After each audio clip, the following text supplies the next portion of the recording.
तो हम पूछते हैं, मेरा ख्वाजा जब विसाल फरमा रहा था तो अज़गायब कुदरत की कलम से आपके माथे पर, आपकी पेशानी पर लिखा हुआ था, हाज़ा हबीबुल्लाह माता फीहु बिल्लाह। ये अल्लाह का हबीब था और अल्लाह की मोहब्बत में मर गया। तो मेरा ख्वाजा जब अल्लाह का हबीब है तो यकीनन वो जन्नत में है, जन्नत में है। तो जब मेरा ख्वाजा जन्नत में है तो जब जन्नती मक्का में जन्नती पत्थर चूमा जाएगा तो जन्नती ख्वाजा का कब्र क्यों नहीं चूमा जाएगा? जब जन्नती पत्थर चूमा जाएगा तो जन्नती कब जल क्यों नहीं चूमा जाएगा? जब जन्नती पत्थर चूमा जाएगा तो जन्नती पीर का कब्र क्यों नहीं चूमा जाएगा? खुदा जब दीन लेता है तो अपने छीन लेता है। ये क्या तुम्हारी दीवान, तुम चूमे तो शरीयत और हम चूमे तो बिद्दत।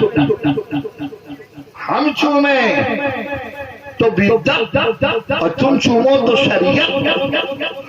हम चूमे तो शिर्क और तुम चूमो तो ईमान।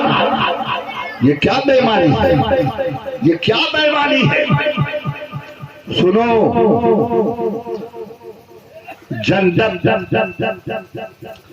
उन्हीं बुजुर्गों के दर से मिली।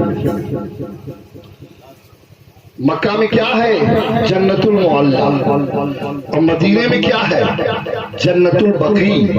और रसूल का घर, रसूल का रौज़ा, ये रियाजुल जन्नत, जन्नत की बात, जन्नत की बात। और अजमेर में जन्नती दरवाजा, अजमेर में, अजमेर गए हो ना जी, वहां जन्नती दरवाजा देखे हो ना?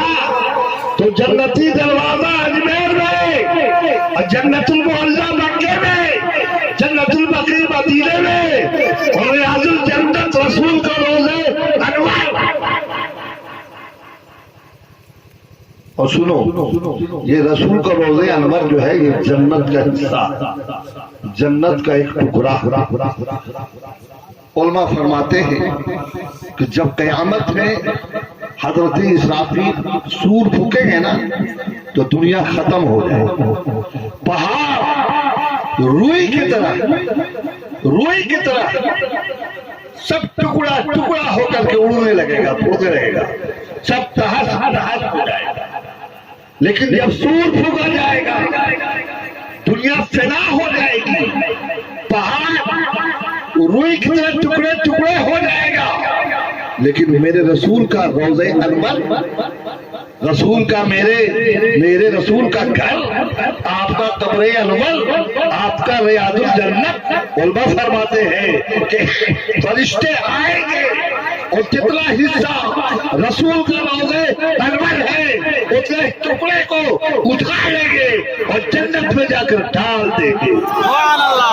वो जन्नती टुकड़ा है, जन्नत में मिल जाएगा। वो नहीं फना होने वाला है, वो नहीं मिटने वाला है, वो नहीं मिटने वाला।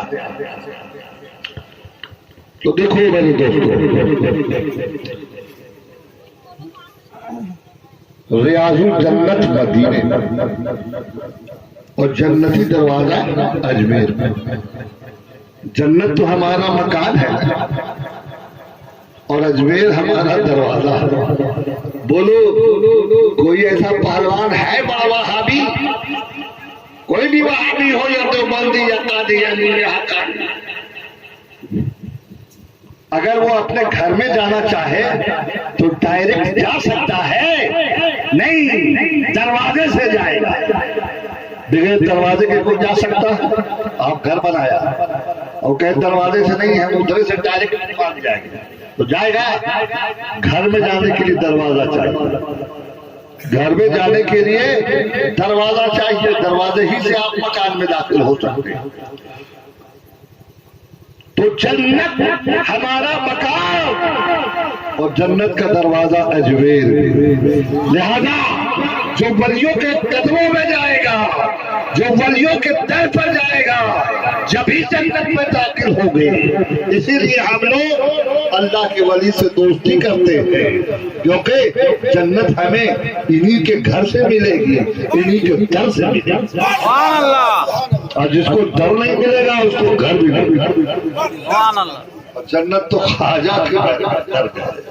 चिढ़ते हो ख्वाजा से, वलियों से, बुजुर्गों के खिलाफ, वलियों के खिलाफ बोलते हो, हम पर इल्जाम लगाते हैं कि हम लोग नमाज नहीं पढ़ते, खाली ईद मनाते हैं, मीलाद मनाते हैं, 11वीं मनाते हैं, बस रसूल की याद मनाते हैं, नमाज नहीं पढ़ते। हम तुमसे पूछते हैं तो तुम भी तो मक्का गए हो, तो रूम में बंद होकर के या काबे के अंदर दाखिल होकर के सिर्फ नमाज ही पढ़ते हैं, चूमा चाटी नहीं करते। लेकिन चूम चाट करने के बाद तुम्हारी हालत रुकती नहीं है, बल्कि देखते हैं कि तुम पहाड़ पर चढ़ जाते हो, सफा मरवा पर।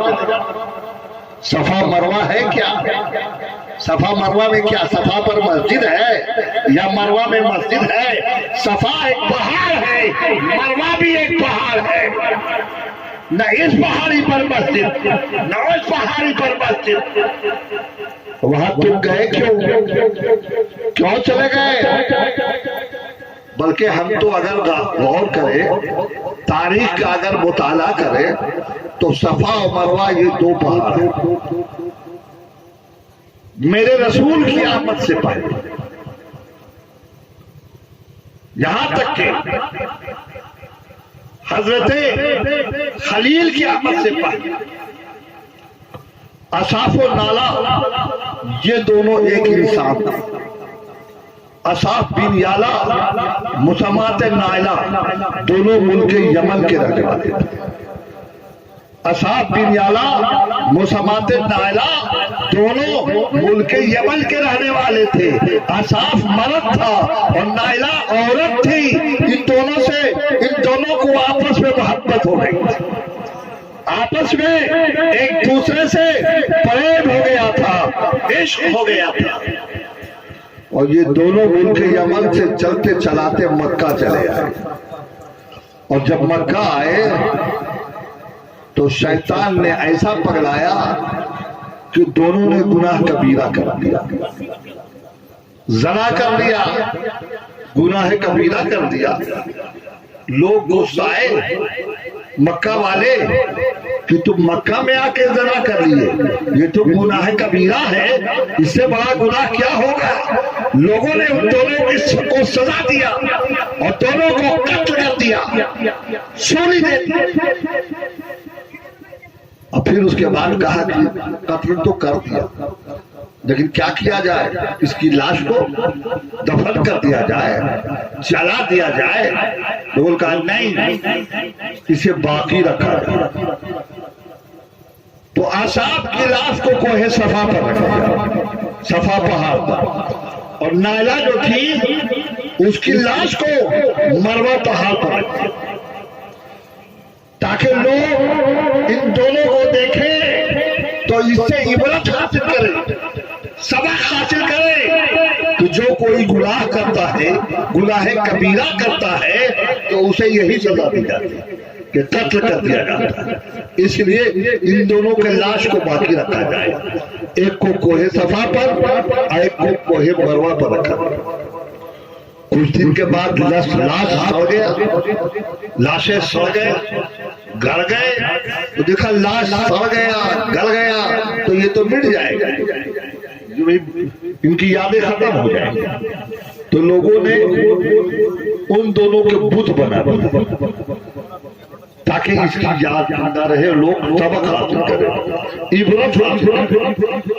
दोनों के बुत बना दिए, पत्थर के मूर्ति बना दिए। असाफ के लाश को कोहे सफा पर और नाला के लाश को कोहे मरवा पर। लोग इससे सबक हासिल करें, मगर जमाना गुजर गया, जमाना गुजर गया और उस पर जब इतना कदीम पर्दा पड़ गया, लोग भूल गए। सबक क्या हासिल करेंगे, उसी दोनों को खुदा बना और उसी दोनों बुत की इबादत करने लगे। आज अय्यामी जाहिलियत के बुतों में से बहुत सारे बुत थे, उनमें से असाफे नाला भी, वहां बहुत बुत थे नबी के आने से पहले।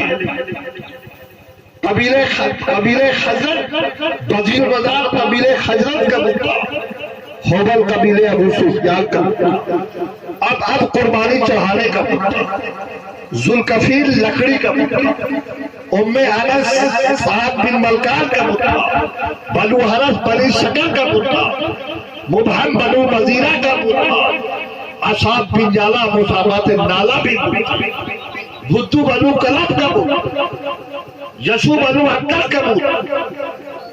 ये सब हजरात नबी के जमाने में बड़े बुत थे, उनमें से असाफो नाला भी बड़ा बुत था। तो कोहे सफा पर बुत, मरवा पर भी बुत था। लेकिन एक जमाना आया कि उस पहाड़ पर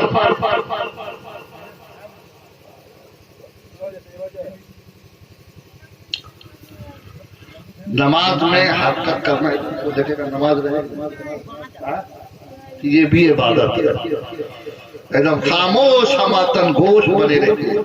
इसलिए अगर नमाज इबादत है तो यहाँ भी मैं अल्लाह का कलाम पेश कर रहा हूँ, नबी की बोली बोल रहा हूँ, हदीस मुस्तफा बोल रहा हूँ, नबी का पैगाम पेश कर रहा हूँ, रब्बुल आलमीन का कलाम पेश कर रहा हूँ, रहमतुल आलमीन की बातें पेश कर रहा हूँ। आपकी रूह को गोश पर आबाद हो।